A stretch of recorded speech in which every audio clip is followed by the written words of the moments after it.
we've found that with construction, there are a number of enhancements that could be added to an off-the-shelf cyber policy that really speak to the exposures that construction clients are seeing. Welcome to the WTW podcast, Construction Blueprints, where we discuss the latest risk management and insurance trends, as well as issues facing the construction industry. We'll speak with a variety of construction leaders and experts on global topics who can help provide you a blueprint for building your industry knowledge.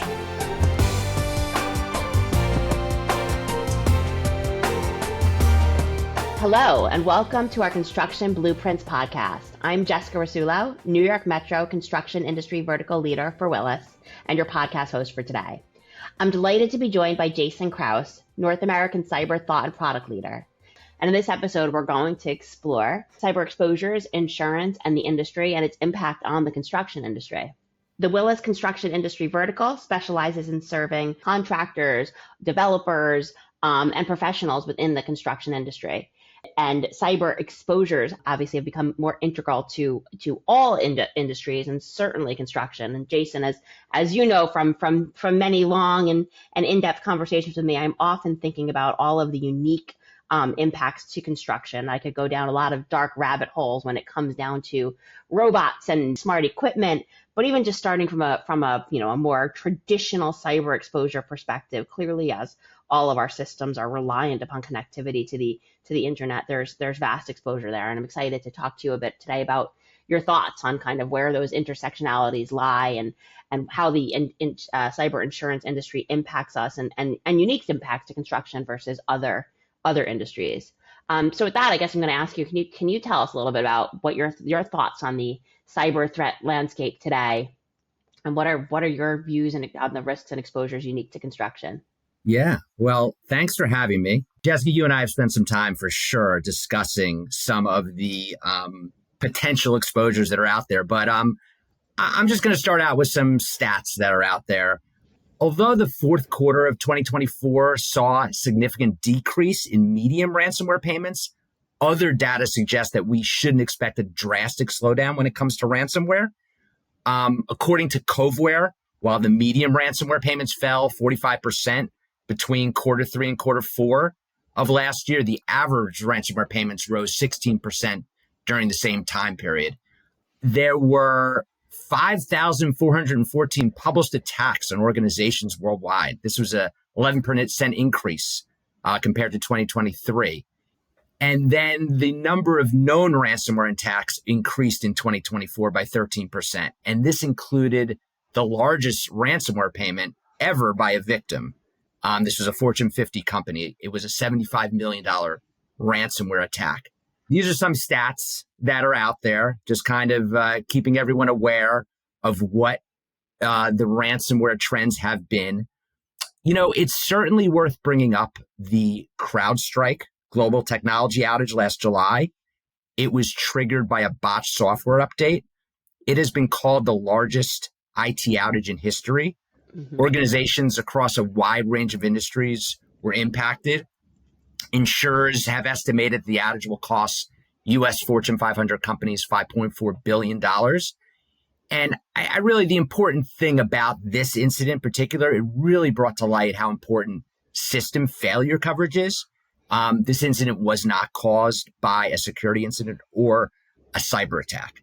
You know, again, as far as other exposures that I think are keeping risk managers up at night, there are potential exposures related to AI. Mm-hmm.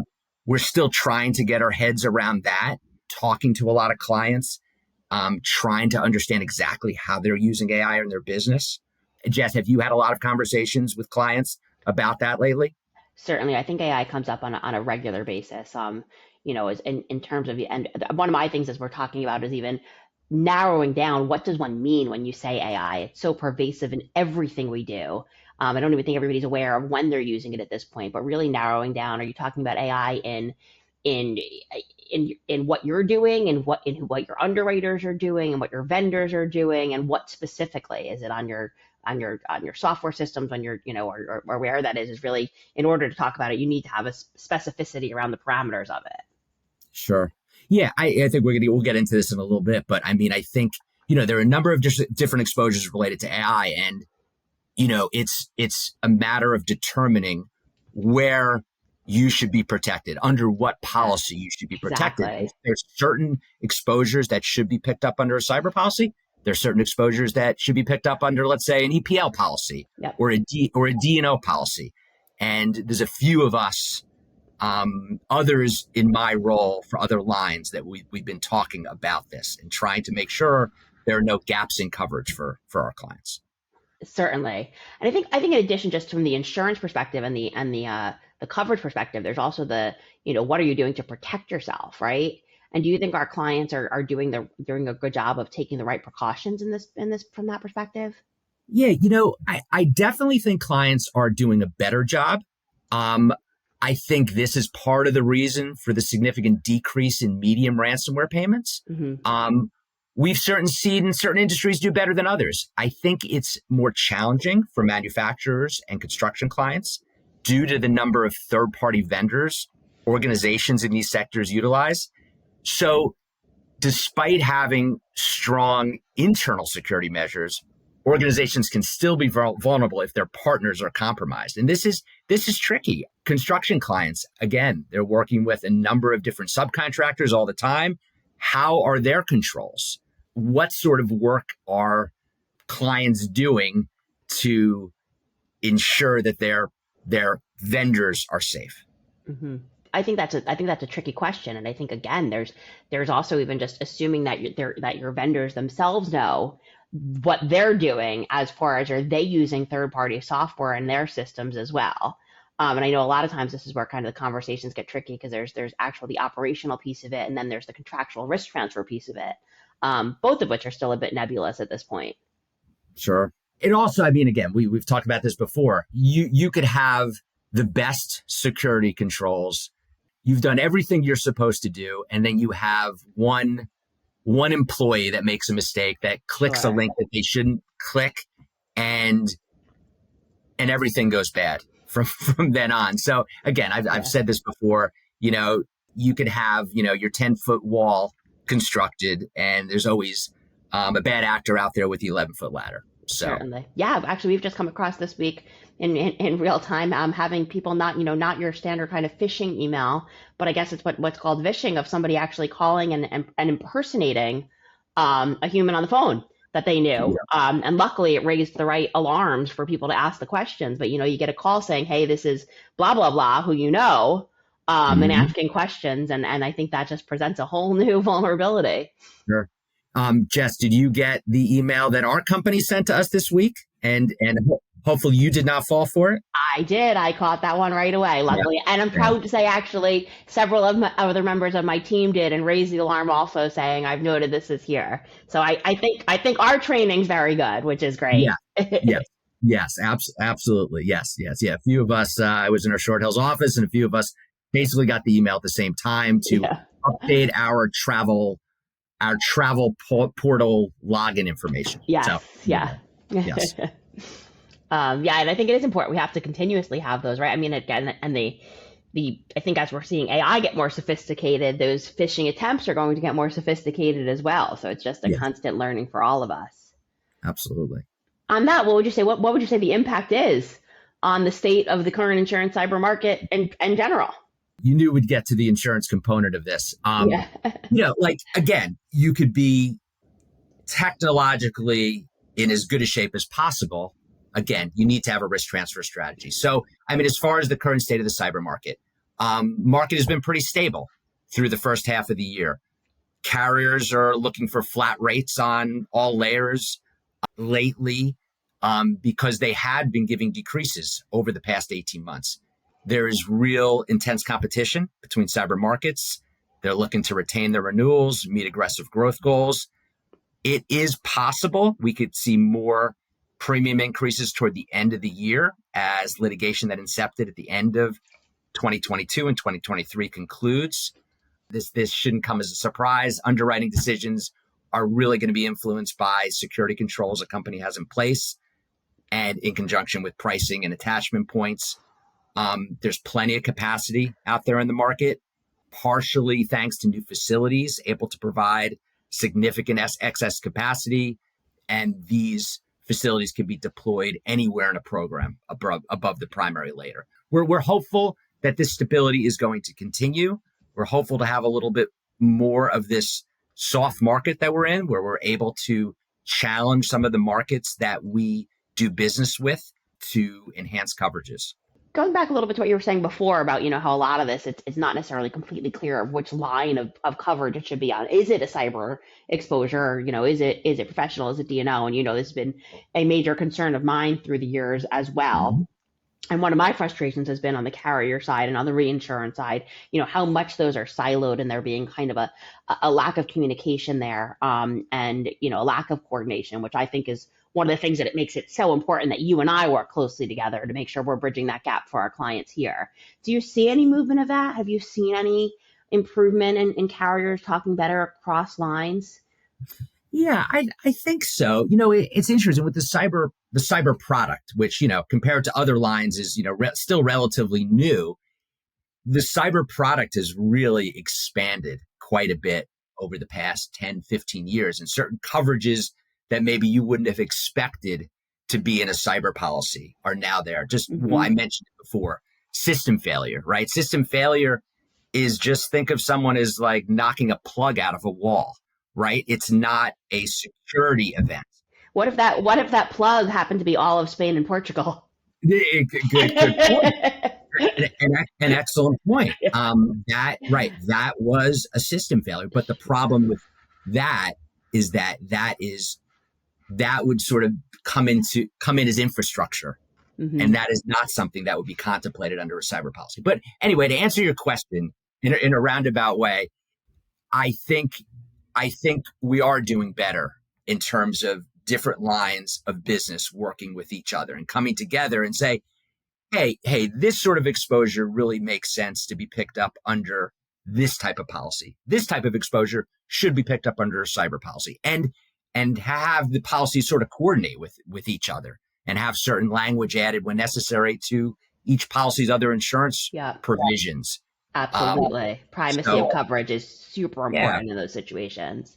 Yes, absolutely. Yeah. So doing better, there's always definitely more work to do for sure. Yeah. And I do think that's an area. I mean, I think that's an area where we should make sure we don't lose focus and help drive the industry in general, because it's just going to become, as it becomes more and more difficult to kind of unravel what is cyber and what is just operations, those conversations are going to just become more and more important. And I think really needs to drive, just as it's driven a shift in our entire existence and society, needs to drive a shift in how insurance is placed and contemplated. Okay, so moving on from that, what do you think specifically kind of from a coverage perspective, what are specific enhancements that are kind of unique to construction that we should be thinking about that are available, aren't available, that we really should be pushing to ensure that we have included for all construction insureds? Yeah, we have this industry initiative over the past couple of years, and we've really been asking a lot of questions. What sort of coverage enhancements make sense for each industry? And there are some industries where it's not as clear what those enhancements could be. We've found that with construction, there are a number of enhancements that could be added to an off-the-shelf cyber policy that really speak to the exposures that construction clients are seeing. So these are just a few enhancements that we've been able to negotiate with certain markets. First one, misbid coverage. This is coverage that would be available if a planned bid proposal for a future project is not able to be submitted prior to the deadline due to a breach, due to a security breach or system failure. Coverage is usually sublimited, but this is an exposure that basically speaks to the construction industry for sure. A few other expansions. We've negotiated expansion of the insured definition to include owners of any property managed by the named insured. We have enhanced policies to include third-party liability coverage for bodily injury claims that may arise from cyber incidents. Again, Jess, this is what we I was going to say, I'd love to pause on that one for a bit, because that's one that I try not to go too far down the rabbit hole, but I think as we rely more and more on smart equipment and now certainly robots as well. I see that as being an ever expanding exposure area. Absolutely. Look, to be perfectly honest, have we seen a lot of this lately? We haven't, but it is not out of the realm of possibility to see bodily injury resulting from a potential cyber attack. Yep. And right now, coverage is available. Again, it's sublimited. I guess this is something, you talk about other lines potentially responding to an exposure like this. And this is one that would seem to make more sense possibly under a casualty policy. Mm-hmm. And we have had some discussions with our casualty folks here at WTW. Cyber carriers, I think, are recognizing this exposure and have been open to adding this coverage on. Yeah, I do think that's one where we certainly can continue to drive the industry and make sure they're talking across lines. As I have seen certain even ISO exclusions pop up on the GL. And certainly it's an area that deserves conversation because it's a new exposure, but it's an exposure that exists, and making sure that we are aligned and where it most appropriately goes, and where there can be components from both, where certainly intentional primacy of coverage is considered. Yep. Yeah. And look, tying in with that, there is an enhancement that's available for coverage for first and third party property damage resulting from a cyber incident. And again, you could have the same conversations here, right? Yeah. We always talk about the crane incident, right? Crane operation goes awry after a cyber attack. Crane falls over, property damage and potentially bodily injury damage ensues. Is that possible? Maybe, right? Yeah. So anyway, this sort of exposure is something that I think markets have recognized. And again, like Jess says, more coordination needs to be done with our property folks. A couple of other expansions to mention. There's coverage available for privacy claims alleging a privacy incident due to drone usage. Potential privacy incident could result from drone usage. We have seen the expansion of the computer system definition to account for BIM, third-party hosted sites and design software that are, this type of software is typically used by those in the construction industry. And then I will say that there is also some coverage available for downstream contractual penalty coverage due to a business interruption incident, which should include security incidents, system failures, and either voluntary or regulatory shutdown. These are just some of the enhancements that are available. Again, we've negotiated some of these coverages with a number of markets that we work with. We're trying our best to make sure most, if not all, of the exposures are contemplated. Any predictions for the future? I mean, look, along the lines of what we were just saying, I do think there's going to be more coordination between different lines of coverage. And I think there will be more clarity when it comes to determining which policy should pick up which exposure. And I think, again, going back to AI, I'd like to think we're going to get our heads around that as this technology evolves and determining, again, what type of risks are out there due to the use of AI and just making sure that organizations are protected from these new risks. Well, I applaud and appreciate your positivity around the predictions, because I think this is actually an area where it's easy to go dark, right? I mean, we've seen a lot of movies around that, and I think that's actually a very practical approach, and certainly also kind of a field map for us for what we need to do, right? Because it's relying upon us driving those things. Yes, absolutely. Look, it's an interesting industry to be in. Cyber insurance, constantly changing, still evolving. There are, things in the news every day, and these new events are sort of impacting how coverage is evolving. For sure. Well, Jason, I appreciate you taking the time to come on today and talk about this. It is certainly something that impacts all of us daily, and also a topic that we can certainly all come back and discuss again in the not too distant future, and we're sure to have some new components to it. So thank you very much. Thank you for having me. Appreciate it. And thank you to all of our listeners, and please join us again for the Construction Blueprints podcast. Thank you for joining this podcast from Willis, a WTW company featuring the latest thinking and perspectives on people, capital, climate, and risk in the construction industry. For more information, visit WTWCO.com. WTW offers insurance-related services through its appropriately licensed and authorized companies in each country in which WTW operates. For further authorization and regulatory details about our WTW legal entities operating in your country, please refer to our WTW website. It is a regulatory requirement for us to consider our local licensing requirements. The information given in this podcast is believed to be accurate at the date of publication. This information may have subsequently changed or have been superseded and should not be relied upon to be accurate or suitable after this date. This podcast offers a general overview of its subject matter. It does not necessarily address every aspect of its subject or every product available in the market, and we disclaimer all liability to the fullest extent permitted by law. It is not intended to be and should not be used to replace specific advice relating to individual situations, and we do not offer, and this should not be seen as, legal, accounting, or tax advice. If you intend to take any action or make any decision on the basis of the content of this podcast, you should first seek specific advice from an appropriate professional. Some of the information in this podcast may be compiled from third-party sources we consider to be reliable. However, we do not guarantee and are not responsible for the accuracy of such. The views expressed are not necessarily those of WTW. Copyright WTW 2025. All rights reserved.